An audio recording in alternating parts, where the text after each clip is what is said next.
Assalamualaikum warahmatullahi wabarakatuh. Kami dari kelompok 11 yang beranggotakan saya Beni Setiawan 2023 SA 008 dan Dinda Febrian Putri 2023 SA 011. Kami akan mempresentasikan tentang value for money audit. Langsung saja, yang pertama, value for money merupakan pendekatan nilai untuk uang, yang artinya di mana nilai uang untuk menilai biaya suatu produk atau layanan terhadap kualitas penyediaan. Value for money merupakan inti pengukuran kinerja pada organisasi pemerintah.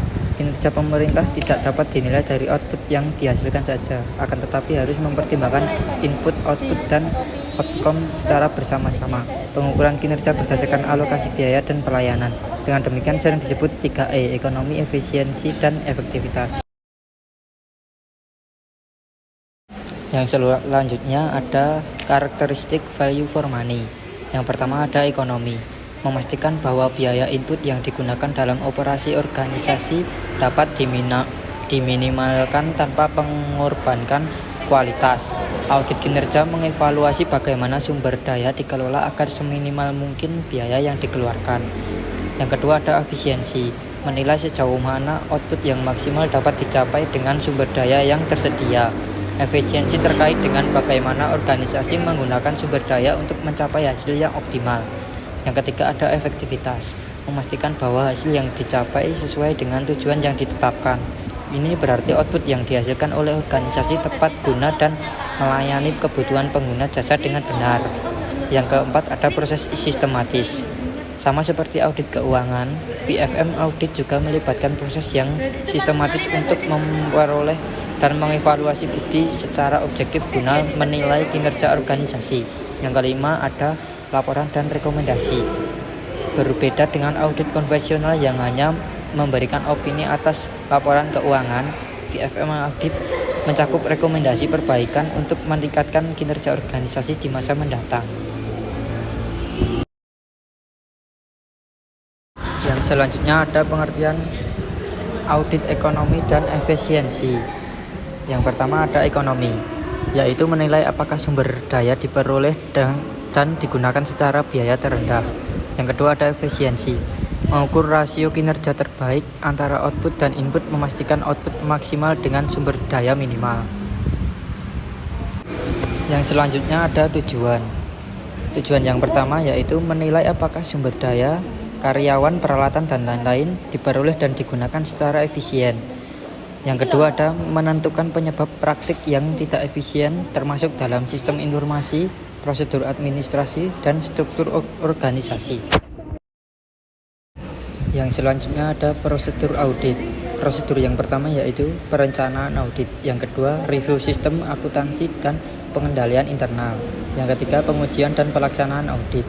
Yang keempat penyusunan laporan hasil audit.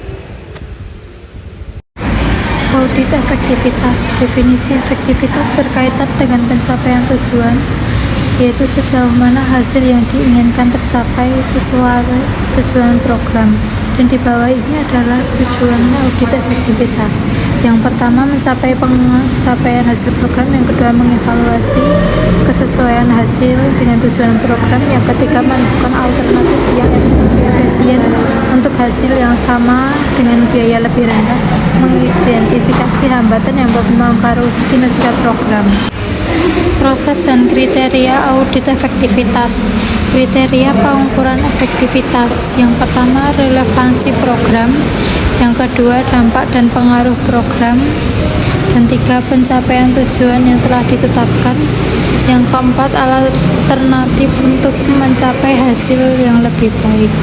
Proses audit. Satu, pengukuran dampak menggunakan proksi, misalnya tingkat komplain atau permintaan penggunaan jasa. Kedua, evaluasi konsumen. Ketiga, evaluasi yang menekankan pada proses dibandingkan hasil. Tipe pekerjaan dalam value for money (FVM) audit. 1. By product FVM work, tugas sampingan yang mencari penghematan kecil dengan perubahan praktek kerja minimal namun berdampak signifikan. Kedua, Manajemen review memastikan klien memiliki administrasi yang memadai untuk mencapai VFM. Auditor mengecek dan menilai peraturan formal untuk mengontrol sumber daya. Yang ketiga, performance review, penilaian objektif FPM yang dicapai klien membandingkan hasil dengan kinerja masa lalu target atau organisasi sejenis lainnya. Persyaratan audit kinerja. Yang pertama, auditor orang lembaga yang melakukan audit pihak yang diaudit, resipimen atau pihak yang menerima hasil audit. Yang kedua, hubungan akuntabilitas antara audit atau subordinata dan audit resipimen otorisasi lebih tinggi.